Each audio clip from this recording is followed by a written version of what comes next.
Great. Welcome, everybody. I'm David Herszenhorn. I'm one of the Nieman Fellows, and this year at Harvard, and normally at the Washington Post, where I was editing the Russia-Ukraine coverage.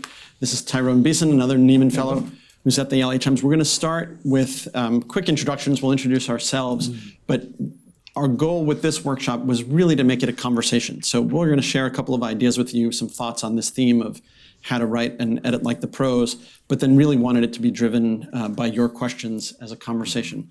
So maybe Tyrone, do a quick personal intro.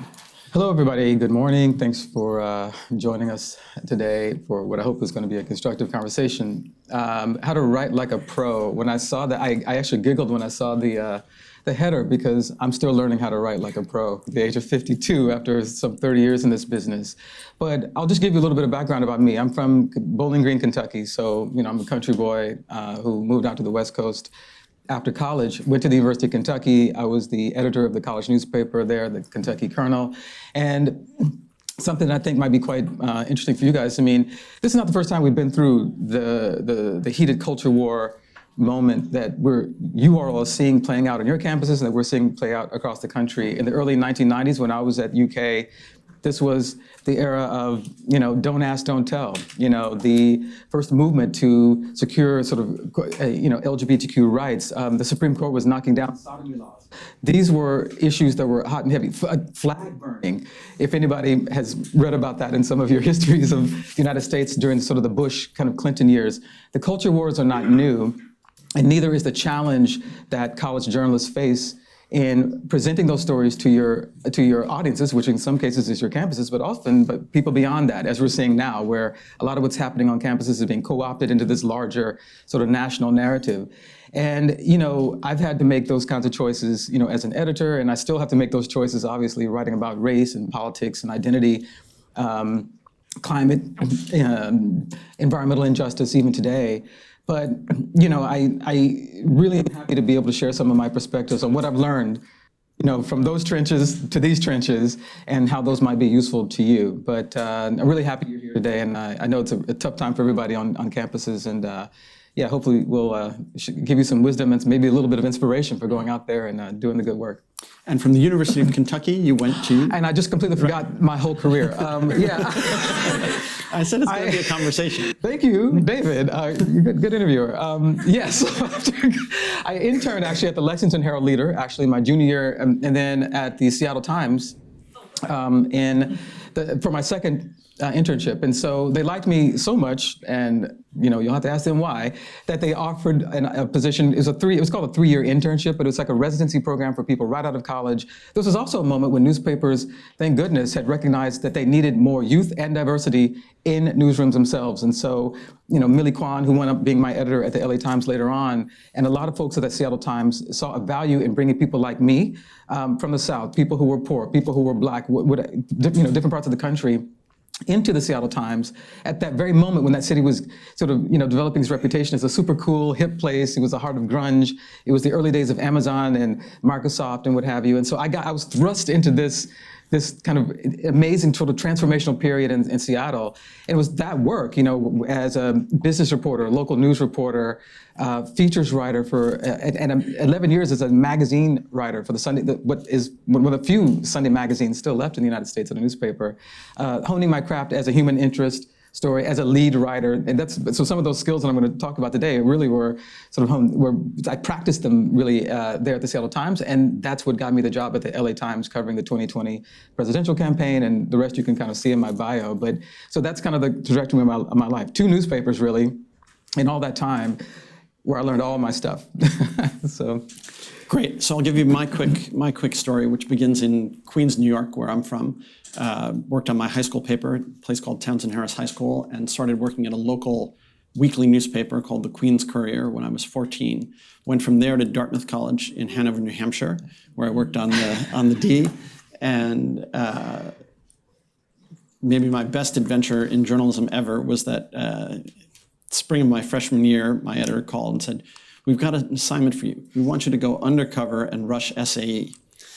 So I did Russia fraternity at Dartmouth, which is a common thing, but I did it as a reporter, and then was not very welcome in in Greek houses after that. But I also met a guy on the school paper named Brian Hayes, and had told him, he really loved newspapers as well, and he'd worked at the New York Times and helped me get a clerical job, fetching coffee and stuff. He told me who to write to. He said, look, just don't tell her you want to be a reporter. So I wrote and said that my great dream was to make Xerox copies and fetch coffee for folks in the New York Times newsroom. And they gave me that job for the summer after my freshman year, and I sort of kept my foot stuck in the door ever since. I often say somebody there had in career development had a sixth sense of humor, because I went from covering the New York City public school system, that's 1,500 schools, 80,000 teachers, 1 million plus students, and a budget bigger than most countries, to then Washington and covering the US Congress, and then from Congress to Russia and covering the Kremlin. So one awful bureaucracy after the next. After Russia, I was back in DC briefly, but for personal reasons, family reasons, needed to be back in Europe. And Politico Europe was starting up at just that moment in Brussels, which was actually independent at the time from Politico in the US, half owned by Politico in the US, half owned by the big German media company Axel Springer. So I moved to Brussels and became chief Brussels correspondent there, and covered the EU and Brexit. And then the beginnings of the big invasion of Ukraine. While I was in Russia, I had covered the Maidan Revolution and Russia's invasion of Crimea. And once that war was underway, the first land war on the European continent, really since World War II, decided I really should contribute to that. And the Washington Post was looking for someone to run their Russia-Ukraine coverage. So I stayed in Brussels to be closer to the reporters in the action, but switched hats from writer to editor for the most part, and led that coverage for a couple of years before coming to the fellowship. And in the middle of all that, wrote a book about Alexei Navalny, the Russian opposition leader, that came out 4 months before he actually died in prison. So it wasn't meant to be an obituary, but that's how it turned out to be. So one thing I want to tell you, and Tyrone hit at this, because I came up with the title of this workshop, Write and Edit Like the Pros. It's a little bit tongue-in-cheek, because as he's saying, we're still learning just like you, but the really big point that I hope you take away from this is that student journalism and real journalism, no difference there. It's the same thing. What you're doing, especially with the stories you're facing right now, is as serious journalism as we do at the Washington Post or the LA Times or any of the other publications, the Wall Street Journal, across TV and CNN. Jake Tapper on CNN was the cartoonist on the Dartmouth, on my college paper, a little bit older than I was. As Tyrone said, some of these stories, we saw them just a couple years before I got to Dartmouth. The big issue on campus was protesting apartheid. Students had put up a shanty town actually on the green in the center of the campus to protest apartheid, and staff members of the Dartmouth Review, conservative paper, went out one night with sledgehammers and smashed the thing to bits. And the distinguished alums of the Dartmouth Review include Laura Ingraham, if you see her spewing Trump propaganda on Fox. Other Dartmouth grads are Captain Kangaroo, Mr. Rogers, and Dr. Seuss, so we have that friendly side too. But really, the key thing to understand there is that the journalism you're doing is very much real journalism. You are pros, so you're getting there, and we're still students. And the other thing is that in some ways what you do is harder than what we do, because you live with your audience, you live with your sources, you've got to go to class with them, the kinds of privacy issues that you deal with. And I'm a little bit fanatical about this. We can't bend to this, shyness that people have. If stuff is happening in the real world, it's in public, it's fair game and needs to be covered. We can talk about some of those questions and concerns if you have them. But the other quick last point before we jump into to leads and nut graphs and the like, is that one thing I tell young journalists always, or reporters at the Washington Post, you ask, how do I make my stuff better? How do I improve my writing? It's like, just find articles you really liked as a reader, and then break them down, because we work in blocks, right? And break paragraph by paragraph, sentence by sentence, word by word, because beginning with word choice, what made a story work? What's the information that's in there, the quotes, the color, the scene that made you love it as a reader. And if you loved it as a reader, then you can obviously replicate that as a reporter. So we're going to have a couple of examples of leads, but then we want to jump into the conversation with you for your thoughts. So maybe, Tyrone, do you want to start with one? I'll scroll here with Kamala. Is that Yeah, is that yeah. a good one to start with? Let's do that one. And bear with me. I'm going to read the paper a little bit just to give you a sense of how to construct this. And so, as I said, I was recruited to the LA Times in 2019 to join the 2020 presidential campaign team. It's sort of a boutique operation within the newsroom, just a few of us. And the other reporters were doing, stories on, the fundraising, the kind of the rat race of the Democrat, mostly the Democrats, because, California's a blue state. So covering the Democratic race, which at that time included like a bunch of candidates, 20, 23 people. Among them, one, Kamala Harris. And so a lot of people don't realize that she actually lived in LA. I mean, her roots are in the Bay Area, and she talked a lot about that, right? Being, the daughter of an Indian mom and a Jamaican dad, but she was living with her husband, Doug Emhoff, in LA, in Brentwood, a neighborhood made famous by one O.J. Simpson. And so my editor was like, okay, you're here to be sort of like to write about America at the time of the election. That was really kind of how I pitched in my interview, actually, with the LA Times. I don't want to come here and write about, the horse race of politics. I want to write about America at the time of the election, what's stirring in our souls. I want a lot of sense of place. I want to give our readers some value added to the political coverage.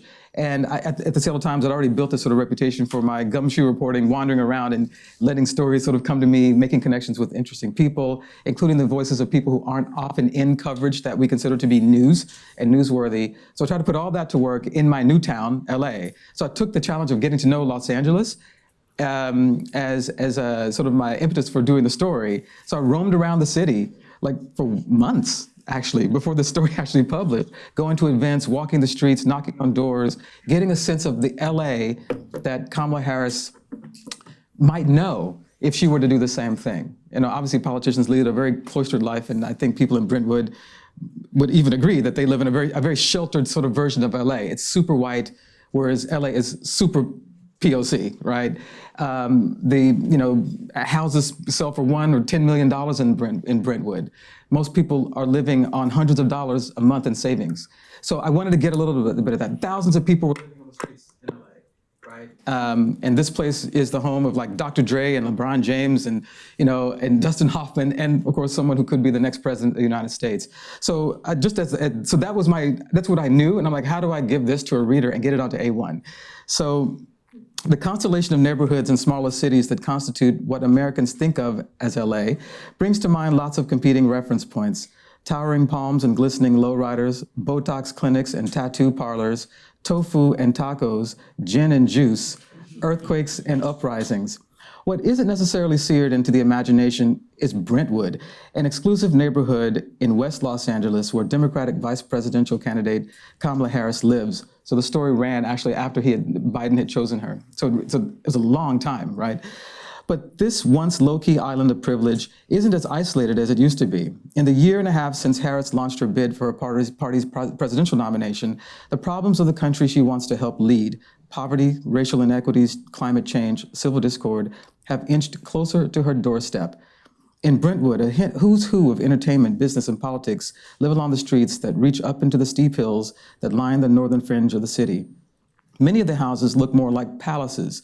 Lawns sprawl out like botanical gardens. People identify themselves according to the canyons they live in.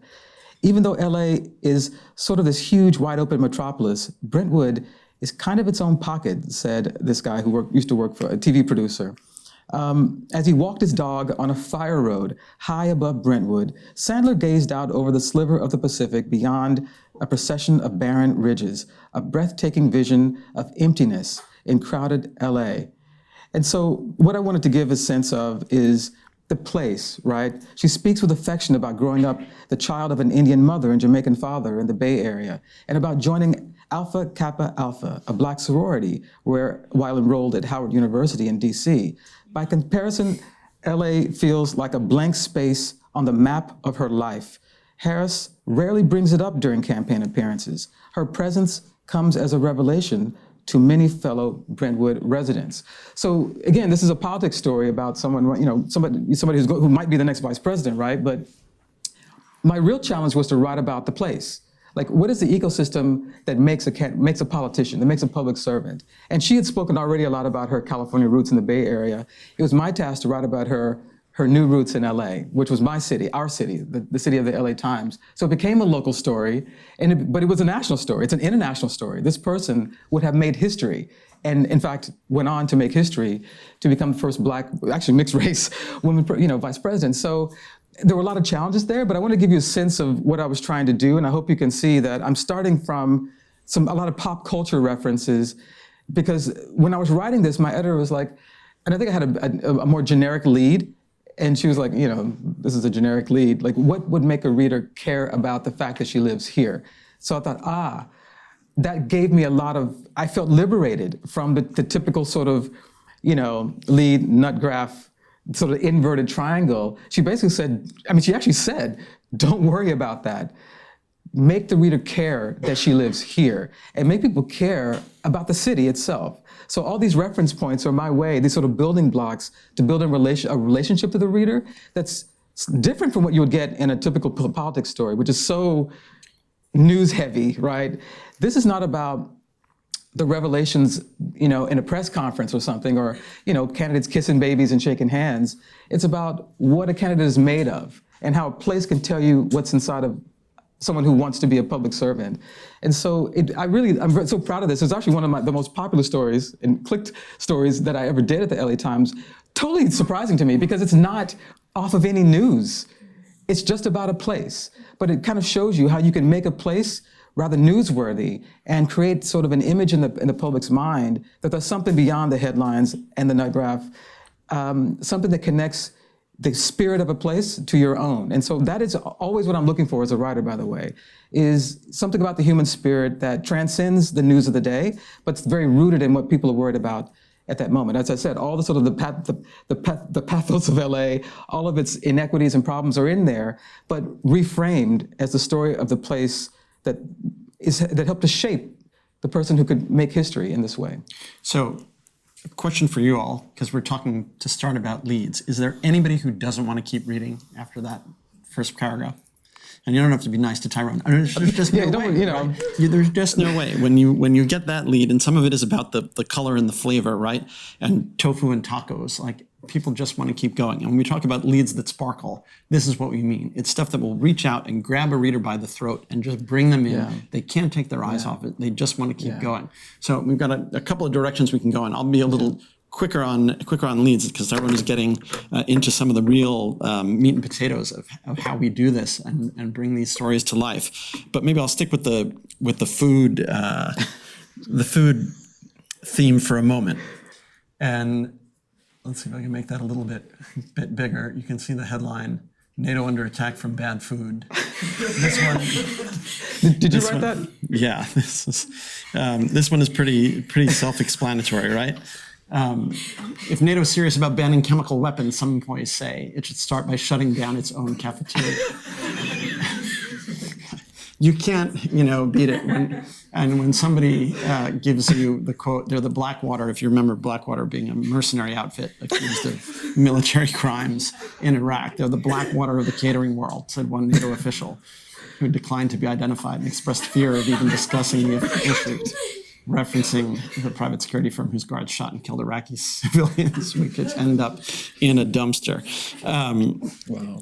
I'll let you find these later. But again, our goal here with the lead is just grab the reader by the throat. I'm going to do a couple other political ones, because Tyrone was great about showing this. And I think a point you should take away from what he was saying about Kamala is that for any of us who are writing about national politicians, if you're writing about a leader on your campus, about a student politician, about somebody who's a candidate for a top office like president of the university, a profile of them, a story about the place they come from, no difference.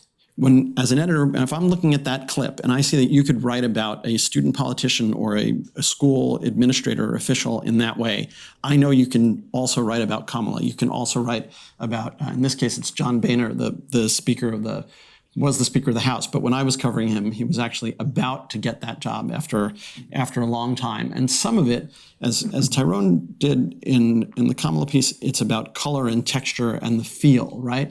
Here, this is language play, right? And I was just waiting for the moment because I'm like, what is this story about? This guy, he knows he's going to win this election. He is the speaker in waiting, right? And then it showed up right outside this tavern, which I hope we had a picture of, right? But the speaker in waiting was waiting to speak, perched atop a bale of hay on a small platform outside the Spread Eagle Tavern, where the windows were draped with patriotic red, white, and blue bunting.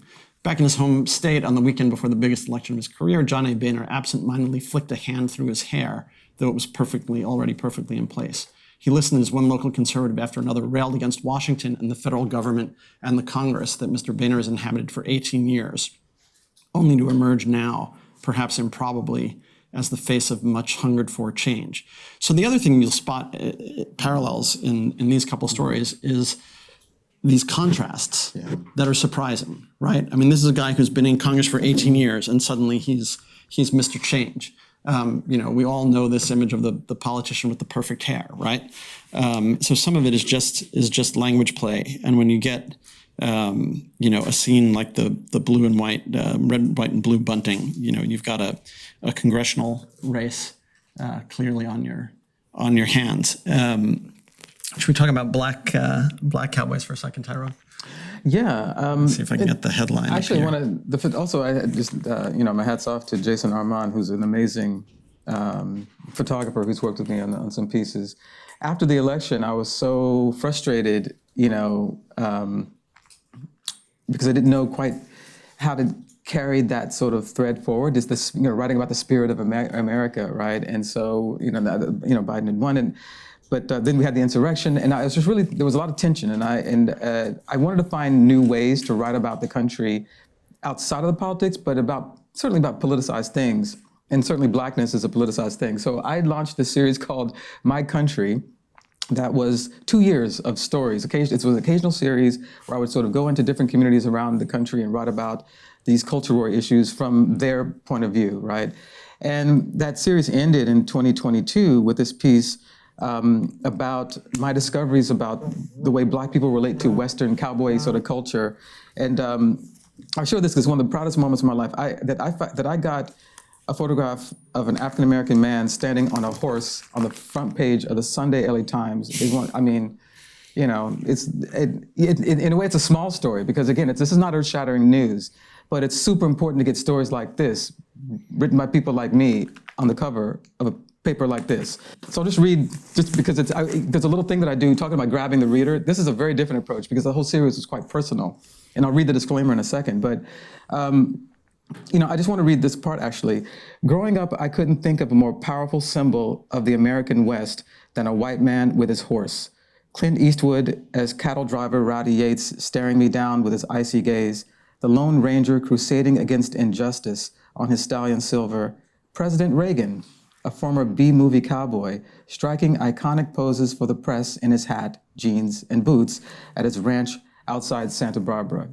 So I won't read the whole thing. I invite you to take a look at the story, but that is it's at the fold and on the front page of the LA Times, because the challenge in that story was to be a little personal, actually, to grab the reader by saying that it's not just Black people who are reconnecting with their rural agrarian roots. It's not just Black people who were the actual real first cowboys in the United States, which the story goes on to explain. It was a racial epithet. It was like the N-word, and then it co-opted by Hollywood and pop culture with white heroes. So all of that is kind of embedded in those first few sentences.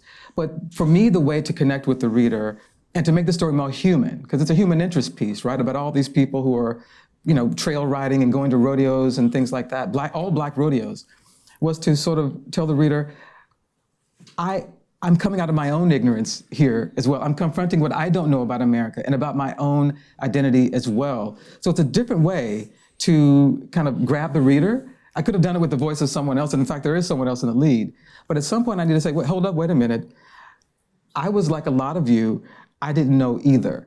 And so to be a little bit vulnerable and confessional, and that's something that I've been practicing a lot in both of these newspapers, is a way to sort of build a connection with the reader through personal disclosure or through a kind of transparency, even when I'm not using sort of personal pronouns, to reveal to the reader that there's a reason that I am doing the story as opposed to somebody else. And because I am the one who's doing the story, you're going to learn something that maybe another reporter from a different background might not be able to share with you or in the same way. So I'm not promising you that you're going to get the word I or me on the front page of whatever outlet or the top of whatever outlet that you work at, but the idea is to, again, try to think about who you're reading, who you're reporting to, but also giving the audience a sense of the reporter.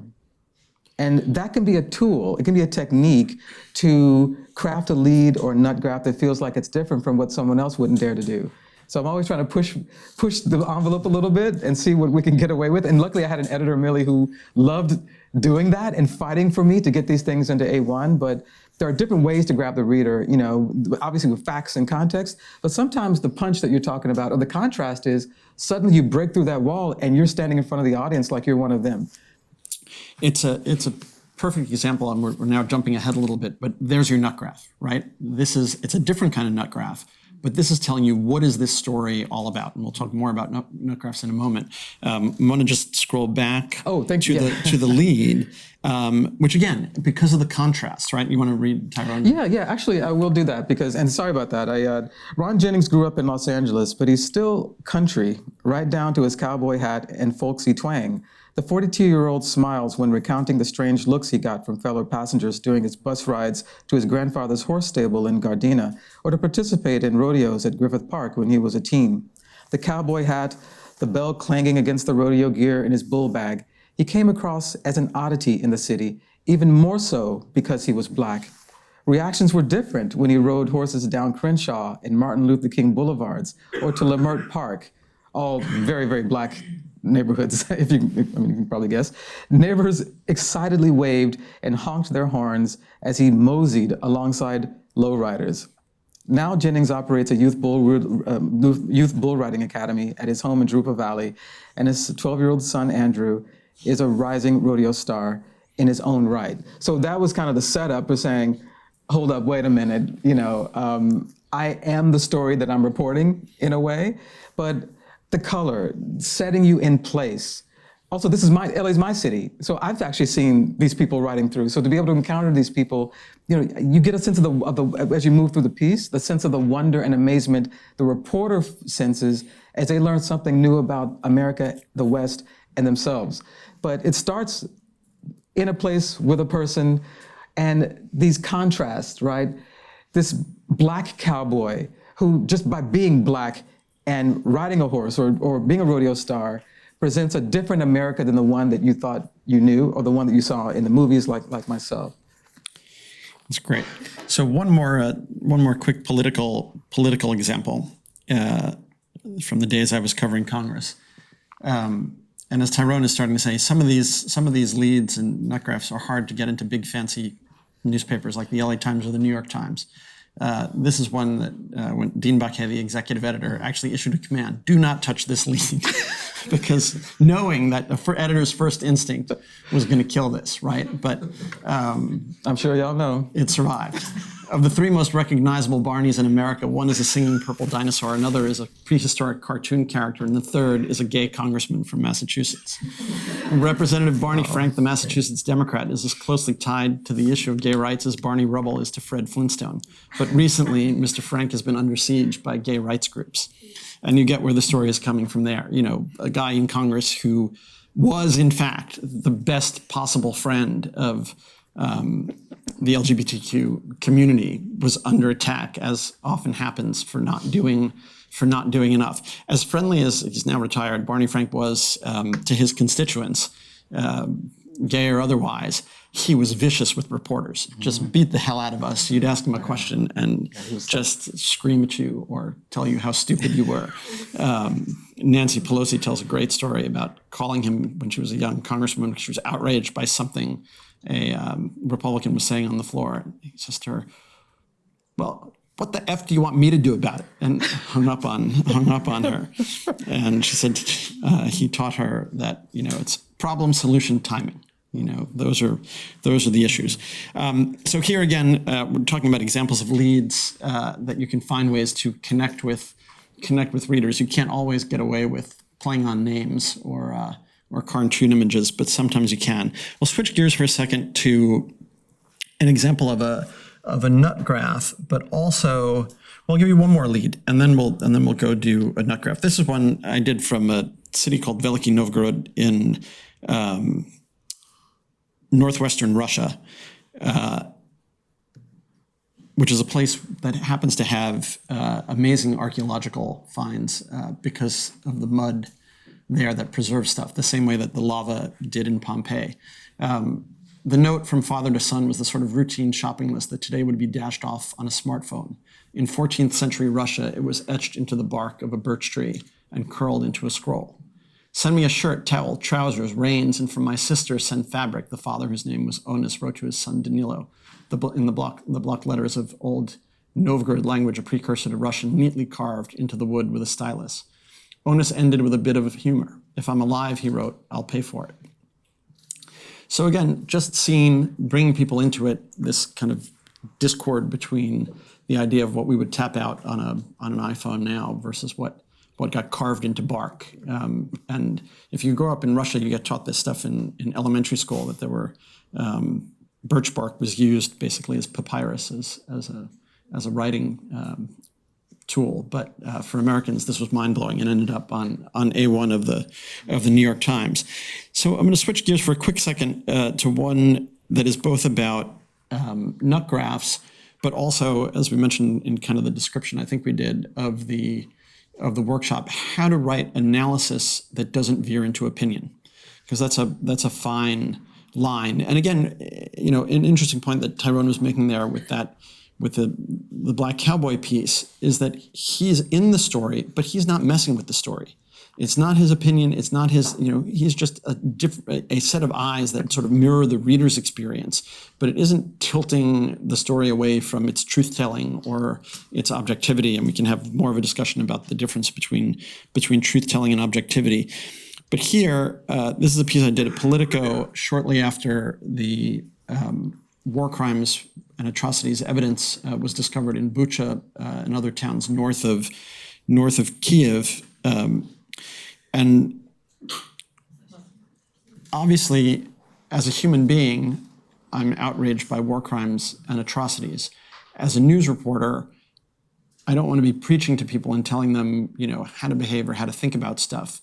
But when you quote officials in their own words, it's very easy to make analytic points without having to overtly take that side yourself, right? Mm-hmm. Putting a stop to war crimes is not in the interest of the United States, at least not if it means going to war with Russia, according to White House Press Secretary Jen Psaki. Preventing atrocities like the murder of civilians in Ukraine is not in the interest of the EU, at least not if it means higher gas prices or colder homes in winter, according to Austrian Finance Minister Magnus Brunner.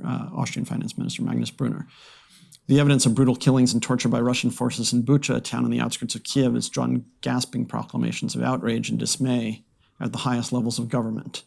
But, as Zelensky discovered when he addressed the UN Council on Tuesday, none of these powerful people have any intention of doing anything to intercede directly in hopes of halting Russian soldiers' crimes of aggression in Ukraine. And what we get to in the nut graph, I'm going to stop there for a second, and this is the point I'm trying to make. Never again is happening again, documented nearly in real time by cell phone cameras with the graphic images shared within moments around the world and first-person accounts published, even with the dirt filling mass graves still freshly turned. But even in Europe, where the EU was built on the ashes of World War II as a self-proclaimed peace project, leaders are unable or unwilling to do anything but clamor for accountability, literally demanding prosecution while the armed killers are still on the loose, hunting more victims. So with nut graphs, obviously what you're doing is not grabbing readers by the shirt collar and pulling them in, but helping them understand this is what this story is really about. Reporters sometimes will push back hard because one of the main reasons for editors to exist on this earth, and there are not many, is to say you need a nut graph or a better nut graph or a stronger nut graph. I had a colleague, a mentor, John Kiffner, who once responded to that by telling his editor, the entire story is a nut graph. Sometimes that's true. But one of the takeaways I hope you have from this workshop is that rules exist, and sometimes the construction of stories is almost mathematical. A lead, within the first 5 paragraphs, you need a quote, and you need that nut graph. Chum, chum, chum. If they come too late, goes too long, your editor will rebel against you and demand that you get back in that mathematical calculation. But while all these rules exist for very good reasons, makes our jobs easier day to day, they're also meant to be broken. And when they're broken well, you get a fabulous result. So I think that's kind of the moment for our examples. And want to just do you mind if I please, because it's something about politics and a more traditional approach. This was in the post George Floyd moment. This is September of 2020, right before the election, and I decided to do a political analysis about Donald Trump and what his candidacy and prospective victory in that election or re-election would mean for America. And again, it's not my job to editorialize about that, but to offer a perspective and a lens through which people can kind of understand what's going on and what the stakes are. And so I did a piece, actually, it's called to quote, "Our democracy will be gone. Critics raise alarm over authoritarianism if Trump is elected." This is 2020, by the way. Anybody who doubts that American democracy could fall if President Trump wins re-election should take it from someone who knows. John Dean says. He believes a budding dictator occupies the White House. I worked for the last authoritarian president, and he was dangerous enough, said Dean, the Watergate cover-up co-conspirator who served as chief White House counsel to Richard Nixon and testified against him during Senate hearings. Trump makes Nixon look like a choir boy. If we get 4 more years of him, Dean said, then our democracy will be gone. This was 2020. But here's the thing, here's the kind of the point of the story. The notion of a US president bringing out the nation's downfall could easily be dismissed as breathless hyperbole. Business as usual in America's superheated political climate. But Dean and other critics of the Trump administration, former government officials, historians who track the rise of dictatorships in other countries, see an increasingly bleak future for America if voters don't come to terms with Trump's recent behavior. Actually, do you hear the perspective? This is actually not about Trump or about Trumpism. It's actually about Americans, for whatever reason, not sort of getting hip to what was going on with Trump. I mean, so that was what my editor and I were talking about. Like, what is it? What's not connecting here? Do people not care? Is it over their heads? And so I thought I would go to people who should know.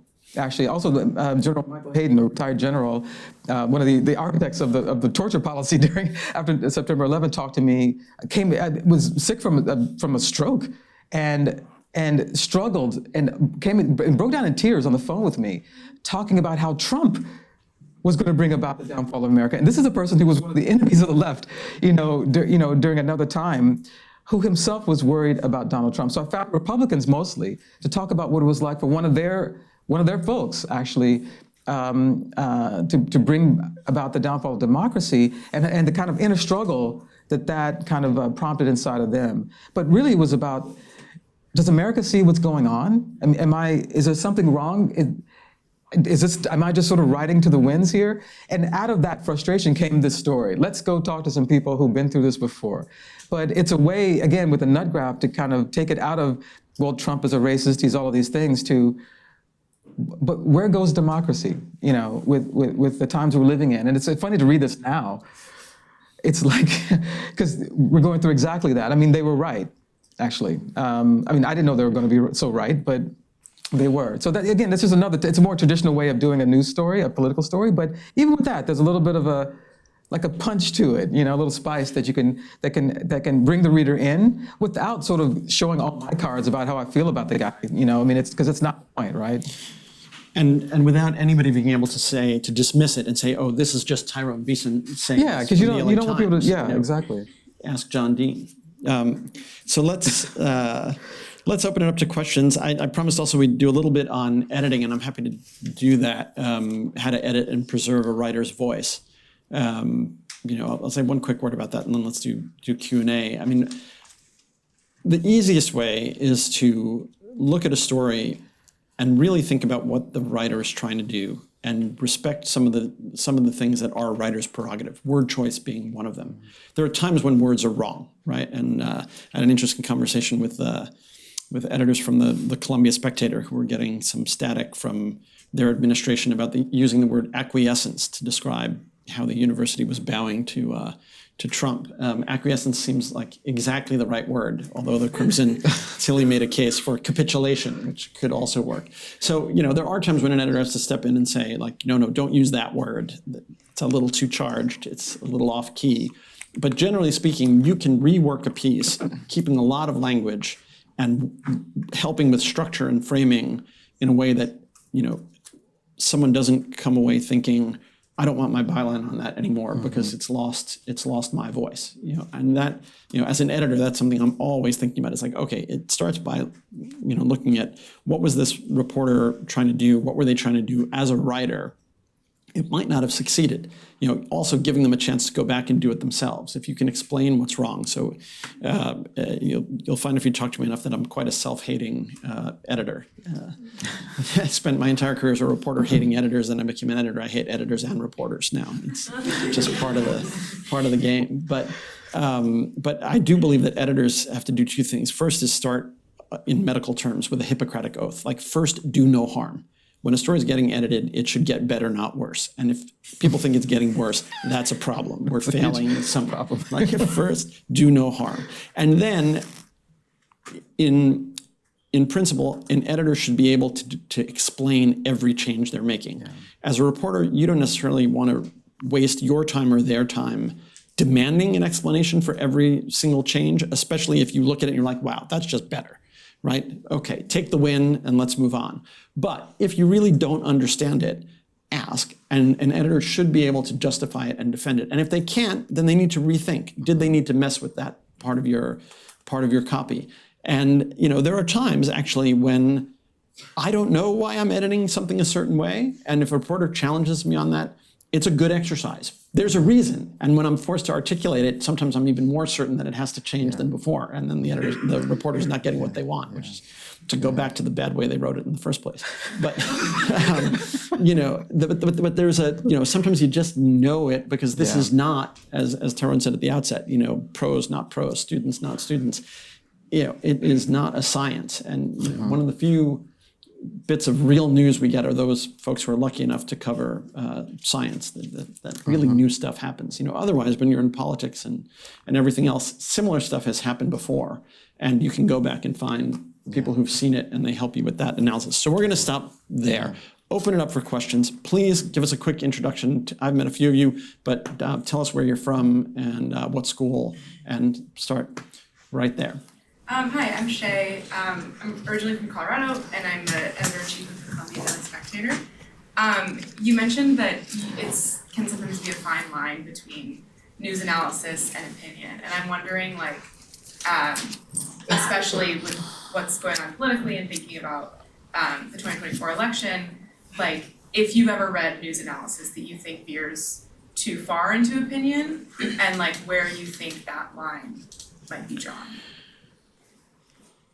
Should I start? You go ahead. Just so for sure, I'm not sure I can think of quick examples, but when you read stuff that belongs on the op-ed page, you kind of know it, right? I mean, news analysis is, again, I would describe this as a very analytical political news feature story here about the parallels between Nixon and Trump, right? You can't sort of say this is Tyrone Beason's personal opinion, although if you got in a conversation with him, you will know very much what's driving, what's motivating that story. But news analysis is the points are defensible on the facts, right? They don't reach beyond the facts. They don't stand on somebody's sort of whimsical opinion. I don't like broccoli, right? It's all rooted in facts. It's rooted in sometimes in math. One maybe told a couple of you about this when I was covering Brexit and the Brits, were leaving the EU. Like, everybody's entitled to their political opinion, but some political opinions are almost provably wrong mathematically. So tariffs, like, ask economists, like, tariffs don't help economies. Like, free trade, makes everybody wealthier when you can do it. In the case of Brexit, folks wanted to be global Britain and have their independence and sovereignty, but they were going to screw their economy, and it's proven to be the case, right? And so when you say some of that, any way you run the numbers, because economists will tell you, like, the British economy is going to suffer by leaving the EU's giant single market, like, they're not lying. Reporters love numbers people because they lie less than other folks. It's not that they don't lie, but they lie less. So I would say there is, the other important thing I was taught about in news analysis, and this is not about that danger of veering into opinion, although you have to watch for that, is that news analysis works best when it's hammering at a single point, when it's really making one clear thread that you're pulling through altogether. And because if you're all over the map, it's hard sometimes for a reader to follow, right? And so in the case of this story, this is about saying, like, no, this is dangerous, right? That there's a real danger to democracy here. Yeah. And thank you for that question, because I don't encounter a lot of analysis that I feel like goes too far. Actually, I encounter a lot of analysis that I don't think goes far enough, or that's not framed correctly. And I think, again, this is why diversity is important in the news. Through that election that I just, the 2020 election, when I was traveling around South Carolina, Michigan, these battleground states, these important states for Democrats, the Democrats would have a debate, and they would say the typical things, to kind of compete with each other on TV. But my concern was, well, how are people at home feeling? So I would kind of, instead of being stationed in a tent beside the venue where the debate was happening, I'd be like in a barbershop or some random place, to find, to watch it with everyday people. So for me, I think analysis can be, full of sort of scholarly opinion and perspective, or it could be you can do a political analysis that is rooted in sort of person on the street reporting, basically on location, that offers a counterpoint to what is said or whatever's going on in the news. So my editor would always send me these places, or I would offer to go places where I could just hear real people talking about the things that you guys are writing about or reporting on, and as a way to say, there's another story here. This is how it plays on Main Street USA. And I would most of my stories were actually featured African American voters in almost every place, because I think we have an interesting lens through which to see our politics and think about democracy, the arc of justice and all these things. And, Black voters in South Carolina are in Detroit are such straight shooters. So if they smell BS, they will tell you in such graphic terms. And it was amazing to be watching all the candidates and, the commentaries on cable news. And then I'm sitting there with someone's like, he's gonna win. This is Joe Biden, whose campaign was failing, in those early days of the primaries, right? He's going to win because we are voting to save America. It's not about tax cuts or, forgiving college debt. A lot of these Black folks were voting to save America. And they thought Joe Biden, who ran the Soul of the Nation tour, that was his kind of the motto of his campaign, was going to be the one to do it. So that you wouldn't have seen that if you had just read a straight news story. But my analysis was really sort of this person on the street type of thing, posing as an analysis that's posing as a person on the street story. So I'm finding a different way to do the analysis that includes no scholars, no strategists, no one from a campaign, but it's full of Americans talking back to the people who would be their leadership. And then I wrote it as an analysis, right? It just could have been a reaction story. So again, there's different techniques to get at that, but it allowed me to push the needle even further, because the things that people were saying were way more pointed and actually truer than the things that a lot of strategists were giving people in the back room, in the sort of the press room, where the debates were happening, where everything's sort of canned and prepared. And I wanted something that felt a little bit more organic, but it was just as smart, just as keen. Your question made me think of this story, and the point being that when you say Congress is more partisan than it was in the past, somebody might say, "Oh, that's your opinion," right? But when you can write the lead that shows the vote tallies, right? 60 to 39, 60 to 39, 60 to 40, right? All Democrats on one side, all Republicans on the other side. You can document that, right? That's no longer an opinion. That's a reportable fact. Your question is also getting it into another debate that is raging in our profession now, and we can talk more about it, which is objectivity versus truth-telling. And objectivity is somewhat out of favor at the moment, in part because of the risks of false equivalency, right? This false artificial balance. And what I urge people to remember when this comes up is that as journalists, especially in the American journalistic tradition, we are absolutely committed to fairness. We are absolutely committed to letting everyone be heard. But there are times when we take sides. If it's a question of true versus false, truth versus a lie, we are on the side of truth. If it's a question of democracy versus totalitarianism, we're on the side of democracy. So there is a lot more in favor now is this idea of truth-telling, and it's a problem that our colleagues in Russia have had for a long time, which is that to essentially be a journalist of any basic respectability in Russia, you are anti-Putin. Why? Because Putin is against a free press. He's for a state-controlled media. And so you're immediately in this kind of opposition framework, and it's part of what's made covering Trump so difficult, because we're quickly in a bad dynamic because we favor truth, and this is a politician who lies repeatedly all the time. But I've had the same problem again with Russians. We can get in a debate, and it's like, I'm not going to stand here and debate whether water is wet.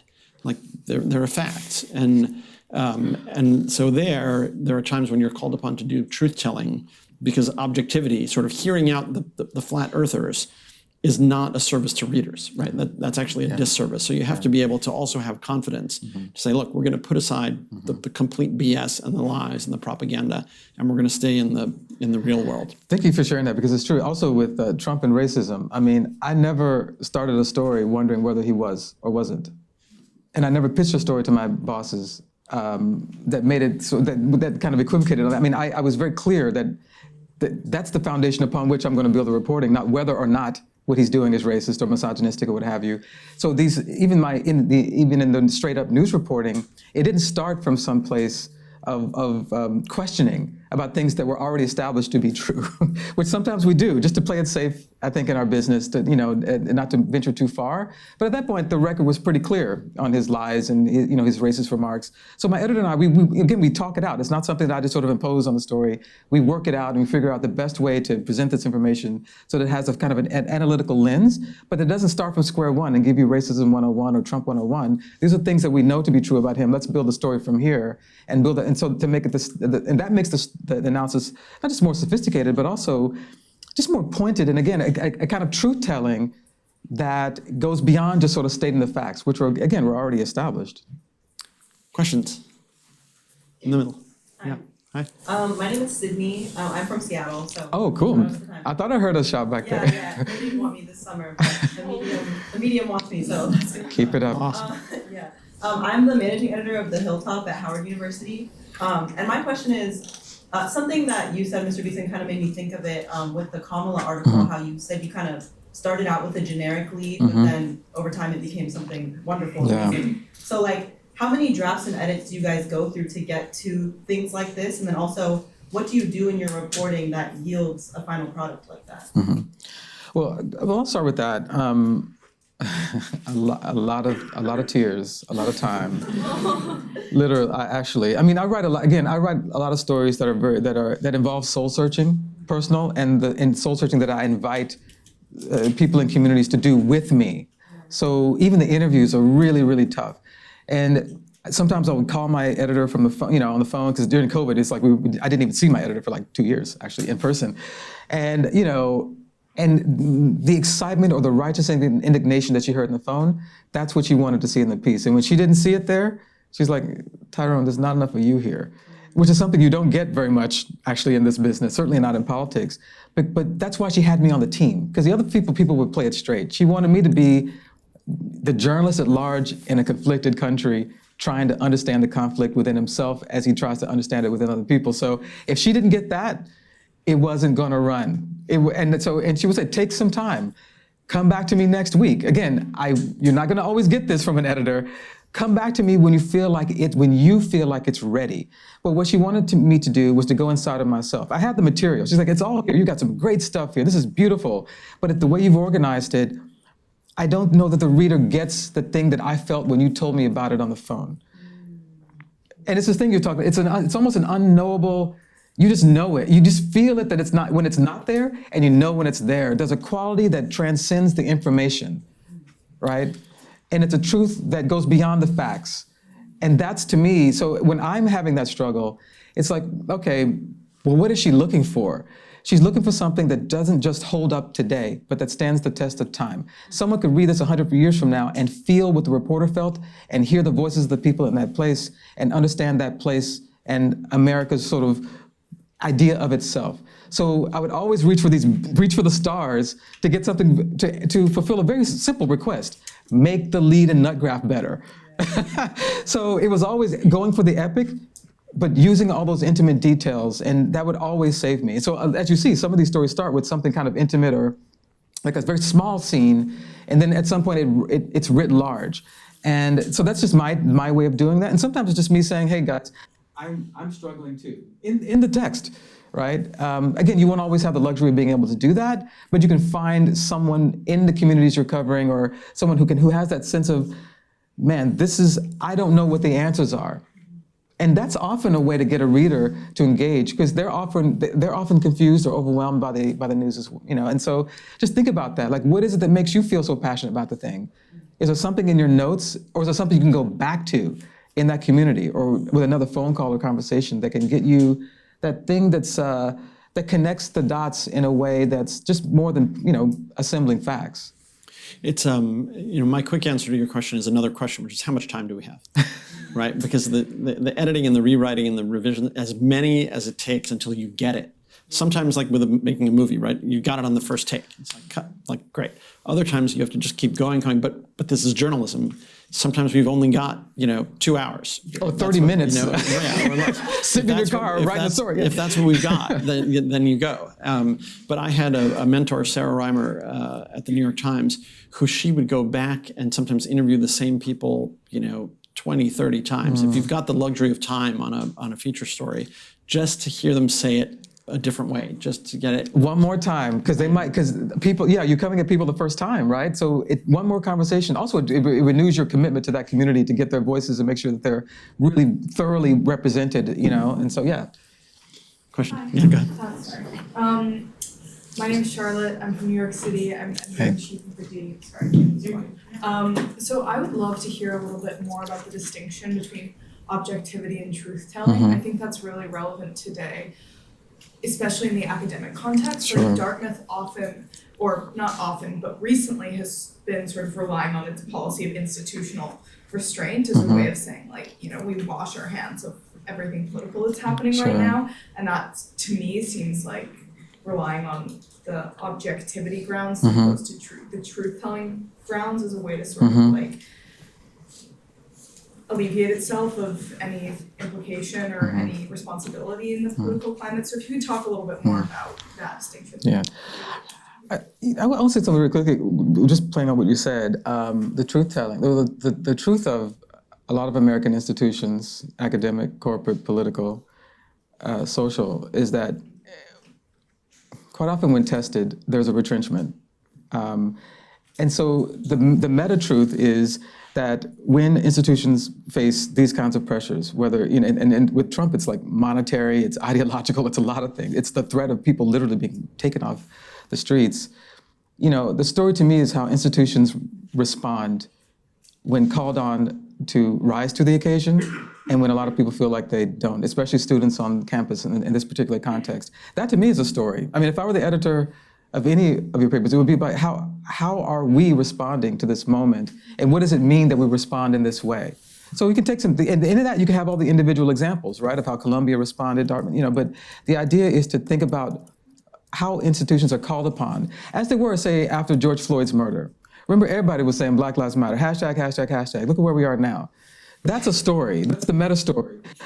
Only a few years after that, when millions of people across racial categories marched in the streets for people like me, targets eliminating, I mean, it's an incredible historical moment that's not about any of these campuses. It's about all of them and about how all institutions of American life have done a turnabout. So I want to see more analysis from you guys about that, what that means, why, put it in a historical context, compare it to, say, the war in Vietnam or the civil rights movement or the era of lynchings or whatever, the women's rights movement. What are other examples? Talk to scholars and, people, scholars of history about some other ways to connect what's going on now to what we've been through as a country, because it's certainly not the first time. I mean, I would love to see that kind of response from you guys, So we have to differentiate, and make this quick because we want to get to more questions, between the role of journalists in that equation of truth-telling versus objectivity versus the role of institutions, right? They are two different things. So if an institution like Dartmouth or Harvard is going to say, it's not going to have an opinion on, the Israeli-Palestinian conflict, potentially defensible, right? But as journalists, we have a different responsibility where we're reporting on these stories and this news every day. So just a couple of thoughts on that. One of our fellows, or actually the partner of a fellow, posted in our channel wondering why there wasn't more protest at Harvard about Trump, about what's going on. And my response was, well, maybe if over the past year Harvard hadn't been threatening to expel its students for speaking out on behalf of Palestinians in Gaza, there might be more students willing to go out and protest against Trump and what the Trump administration is now doing to schools.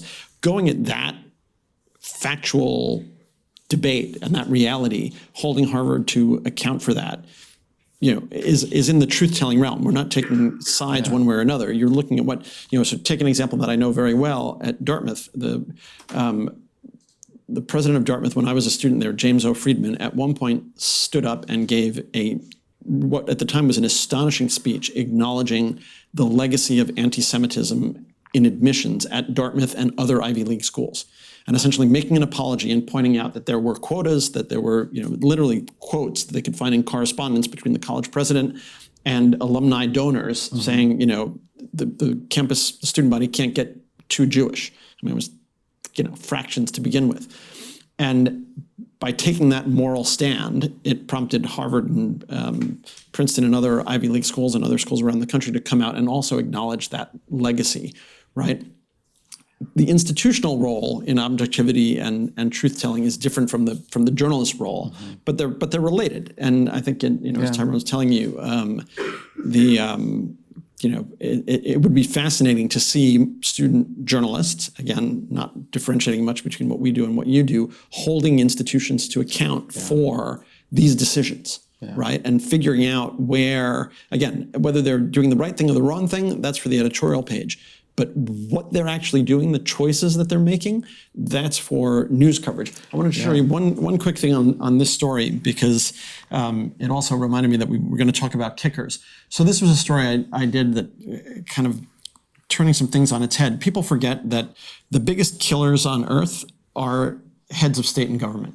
They actually have the law of force on their side, right? They can order a missile strike and take people out. And the story is mainly about how pacifists are not involved in conversations. But I want to come down to the kicker toward the end, who was making this point. And some of the best kickers, of course, are really just sharp quotes, right? And this guy, a professor of philosophy, was making the point that you don't see anti-violence, pacifists involved in security debates. He said there's this kind of security establishment that really rules the conversation. He said that's part of the problem. There's a kind of presumption of militarism all the way through the global elites. There's a shared concern that everything requires a military solution. And then the bang at the end, forgive the pun, if all you have is a hammer, Fiala said, everything looks like a nail.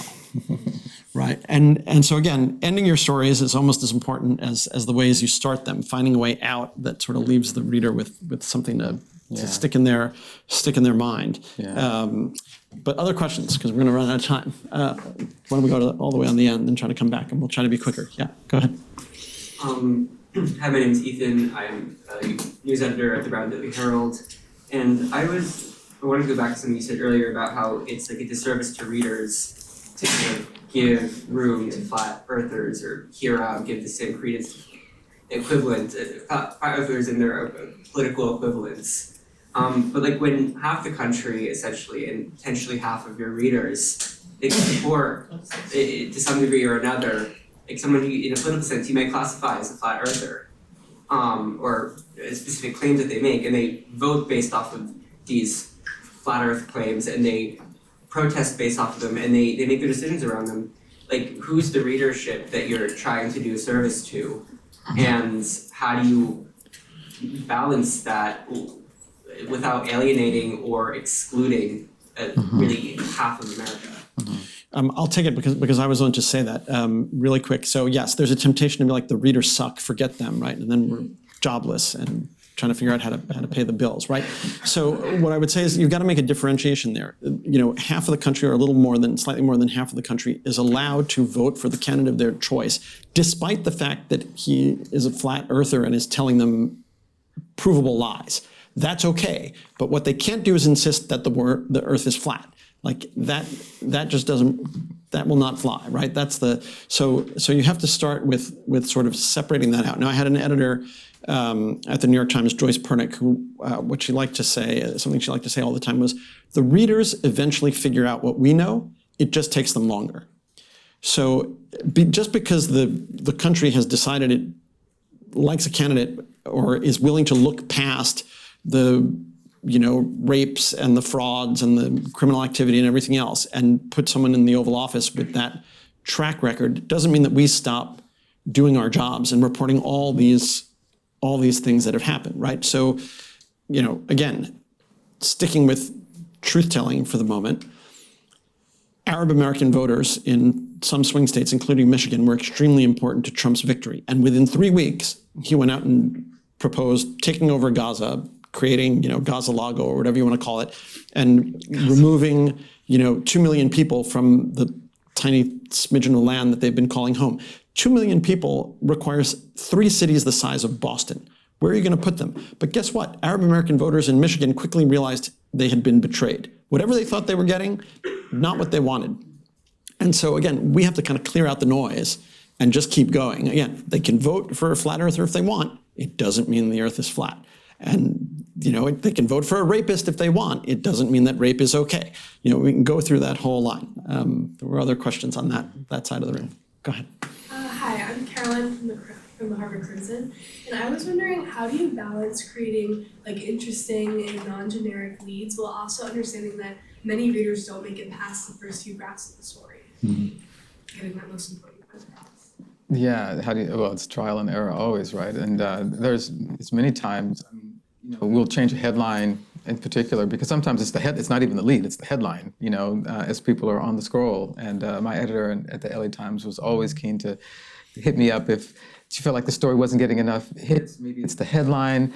We're not going to change the lead at that late stage, but it's always a challenge because you don't know. People are coming to your outlet, whatever it is, with all the baggage, from the previous day and whatever it is that they're thinking about when they wake up that morning, and then you've got to sort of snag them along with every other media outlet that's trying to get their attention. And really, I would say don't worry so much about that, because it's kind of like a fool's errand. But try to be really good at crafting leads that you feel are engaging. Again, going back to the things that make you feel outraged or a sense of joy or wonderment. And it's often the thing, because these are universal kind of impulses that are going to connect the reader to your work. But it's so hard to know. Like you're seeing us try, and I think you have some of the best leads I've seen actually in Nutgraphs. But I would say you struggle with that. Read it out loud. Read it to people. Actually, how does it feel? How does it strike them? If you have the luxury of time to go to do that. But read it to yourself in the mirror. Like, how does it sound to you? Is there something that feels missing? When I do that, I was like, do I feel a little, does it like a little vibration? You know what I mean? Is there something in there that feels like there's a heart and soul in the language, through the language or a reference or an image that I've evoked? That can often help sort of break through that, feeling, is this good enough? Is it too dry? Is it not colorful enough? But use people as a sounding board as well. But you can't be self-indulgent, right? That's what I was saying. The mathematical rules exist. The lead can't just go on and on and on and not have a point. That there has to be a lead. There has to be a nut graph. We do know readers don't have a lot of time. They're not sticking with us forever. Like I could give you other strategies as an editor. Put cat in the headline and leave the cat until the bottom of the story. You'll keep your readers for a really long time. Right? Cat videos will always win. I'm kidding around, but Also, I would say that my editor would be. I would often do these things that were super pointed about race and racism. She's like, you can't do that. You can't do that in the first line because you're going to lose half your readership. Get to it later. Start with something more human, actually, but make it quick because people don't have time. I mean, people, especially with my subject matter, I think maybe with politics too, often don't want to read about these things because they're too complicated or whatever. So you've got to make it, as you said, you've got to be efficient, but hit at the heart or at the gut. Not at the brain. Don't do an academic thing about race in the lead because you're going to lose people. But something that it's coming from the heart, from the subject matter itself, or from something that you feel like you can craft based on your own reasons for doing the piece. And we're words guys, right? But now in this day and age, you have to think about what's the best way to tell a story. And sometimes it's not words. Sometimes it's video. It's audio. It's right. But yes, but we still have an obligation to make the point, make it fast, and let readers move on with their day if that's what they want to do. Other questions? Go ahead. Hi, I'm Neil. I write for Crimson. I guess one question. So you mentioned having the luxury of time, and then you mentioned having 2 hours sometimes. Or less, yeah. I struggle with this a lot in my own writing, where I like to do the 9th interview, the 10th interview on longer pieces. And I guess, when do you know the story's ready? If only it was like a souffle and we could taste it. Right. And, I guess are there moments when you know that now is the time to put this out? Yeah. For me, it's when my heart drops at the end of the story because I love conclusions. Now, a lot of people probably don't get to the end of my stories because they're very long sometimes. But when I finish that story and I'm like, I want to read. If I were alive 100 years from now, I'd want to read this exactly the way I wrote it. And that can take weeks to do if I have the time. But also, I do deadline work as well. And sometimes I'm sitting in the car and I'm like, that quote, it's that quote. Or it's the way someone stared at me after delivering a quote. And that the stare becomes the last line. It's often the last line that makes me feel like the first line is where it needed to be of a story. It's weird, but it's the how the story wraps up. Does it does it come full circle in some way or take somebody someplace? And if I feel that, then I know. I guess really quick on that, do you draft as you report? No. Okay. I do it. It's all a bunch of puzzle pieces, and I put it together based on my weird sorcery. It's almost like candles and incense. And I mean, it's really horrible, but no, your intuition is your best friend. How does it feel?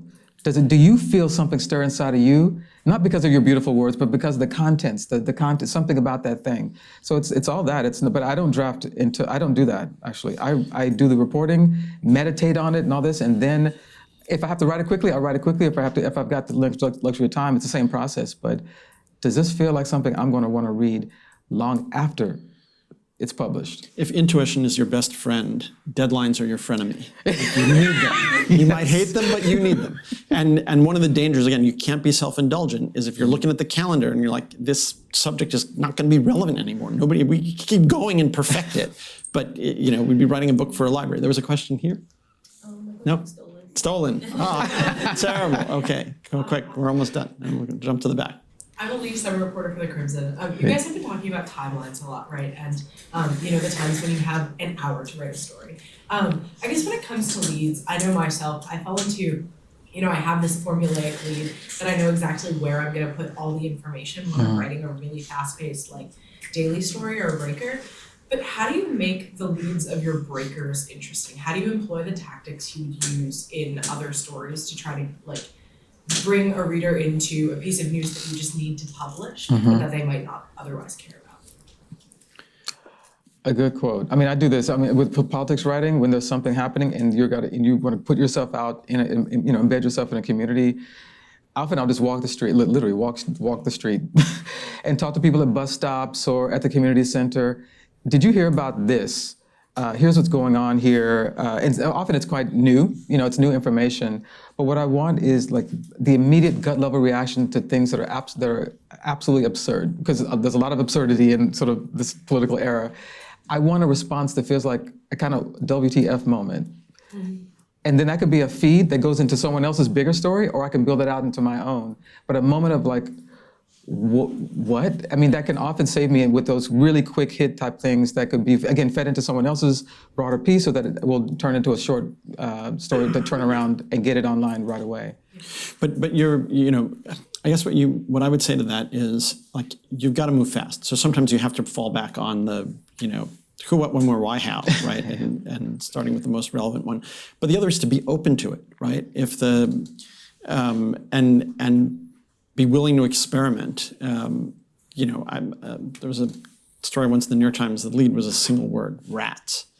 It's a story about rats. Like sometimes it's that. It's like being willing to say, okay, can we do this in some way? And then you just have to have a quick kind of gut check with an editor. It's like, can we pull this off? Is it going to work, or is it not? Or we just, there's a moment for it, right? There's a moment to, to put on fancy clothes and dress up, and there's a moment to, like, you got to get the trash out, and get to work on time. There's one in the back, and we're almost done.